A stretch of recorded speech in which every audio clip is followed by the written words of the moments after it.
TGP. TGP merupakan pelajar teknik yang dibekali keterampilan militer dan turut berjuang dalam garis komando yang jelas. Perjuangan ini dilakukan oleh tentara Geni Pelajar pada saat militer Belanda I yang dimana telah melakukan pembumihangusan kota Malang di kota Malang. Maka pada saat itu dibentuklah sebuah TGP yang dipimpin oleh Sunario pada tanggal 2 Februari 1947 yang dengan semboyan semangat untuk belajar. TGP merupakan tentara Geni Pelajar yang bertugas mempertahankan kota Malang. TGP dan rakyat kota Malang bersatu untuk melawan Belanda pada tahun 1947. Pada saat itu, Belanda kembali ke kota Malang. Sebelum pasukan Belanda datang, pejuang TGP dan rakyat Malang membumi hanguskan gedung-gedung peninggalan Belanda, seperti gedung Balai Kota Malang ikut dihancurkan. Pada tanggal 21 Juli 1947, Belanda melancarkan operasinya yang lebih dikenal dengan agresi militer 1. Pada pukul 16 terdengar siaran dari unit-unit penerangan melalui pengeras suara dengan kata-kata Ibu Pertiwi dalam bahaya, yang merupakan kata-kata sandi bahwa mulai mengadakan serangan. Malam harinya, pukul 19, semua perwira staf dan komando kesatuan divisi 7 berkumpul di markas divisi, termasuk komando TGP. Pada apel tersebut dikeluarkan perintah harian Panglima bahwa pasukan baru meninggalkan kota Malang setelah kota tersebut menjadi lautan api. Dengan bekal instruksi tersebut, maka malam itu juga di markas TGP Jalan Ringgit 5 diadakan rapat staf dan komando seksi. Rapat itu untuk menentukan langkah-langkah yang harus diambil, yaitu mengirimkan beberapa regu untuk mengadakan aksi-aksi penghambatan sepanjang jalan Pandaan dan Lawang. Beberapa regu ditugaskan untuk membumi hangus kota Malang, termasuk lapangan terbang Bugis. Selain itu, dilakukan persiapan pemindahan markas TGP ke sebelah barat Kali Kepanjen dan sisanya tetap berada di pos komando yang memindahannya disesuaikan dengan situasi pertempuran. Pada tanggal 22 Juli 1947, pukul 3 pagi terdengar ledakan yang hebat disertai jatuhnya serpihan-serpihan plafon.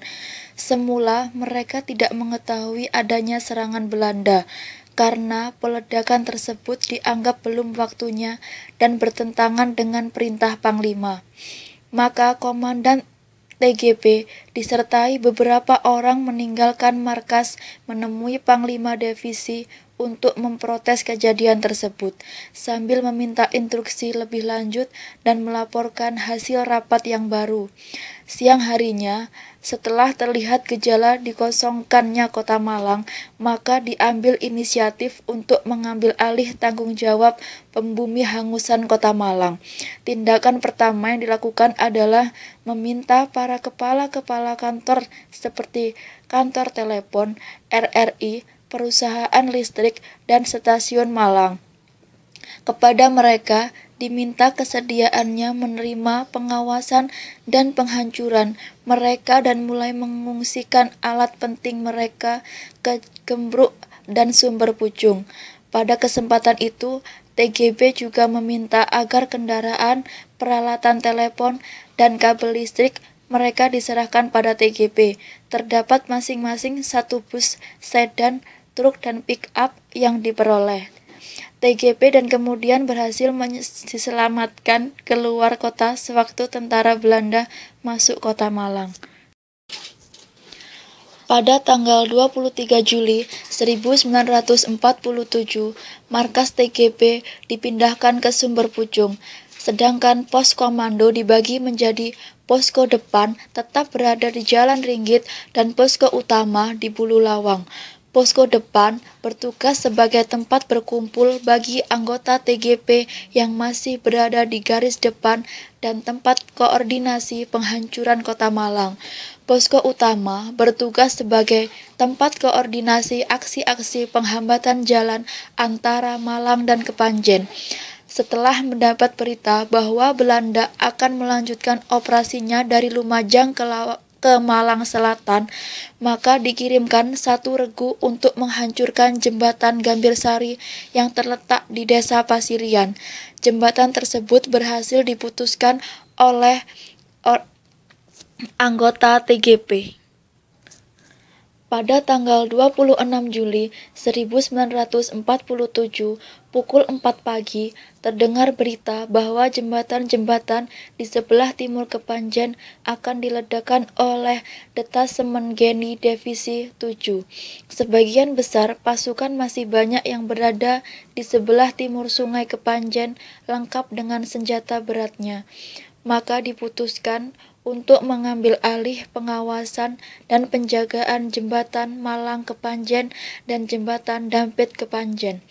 Pada hari-hari berikutnya, diledakkan juga studio RRI, stasiun kereta api Malang, penghancuran landasan pangkalan udara Bugis, gedung KNI, kantor Karisidenan, dan Hotel Palaku.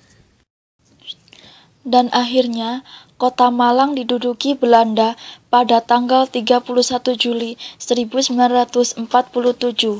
Pihak Belanda berhasil melakukan negosiasi dengan asisten residen Malang Suejadi agar pegawai Pamong Praja melaksanakan kembali kegiatan sebelumnya. Perkembangan gerilya di Kota Malang pasca agresi militer Belanda I sampai tahun 1949 adalah pendekatan politik kepada penduduk Kota Malang tentang masa beratnya perjuangan melawan Belanda di daerah Republik Indonesia dan daerah pendudukan Belanda. Penduduk Kota Malang ikut mengadakan perlawanan selama bulan Januari 1949 sampai bulan Maret 1949. Selain itu, ada Gerakan Rakyat Kota Malang tahun 1949 serta Mayor Hamid Rusdi yang gugur di Desa Wonokoyo pada tanggal 8 Maret 1949. Dalam tragedi bumi hangus tersebut, banyak gedung-gedung penting yang dulu dibangun oleh pihak kolonial Belanda dibakar oleh para pejuang TGP, termasuk salah satunya adalah Gedung Balai Kota Malang.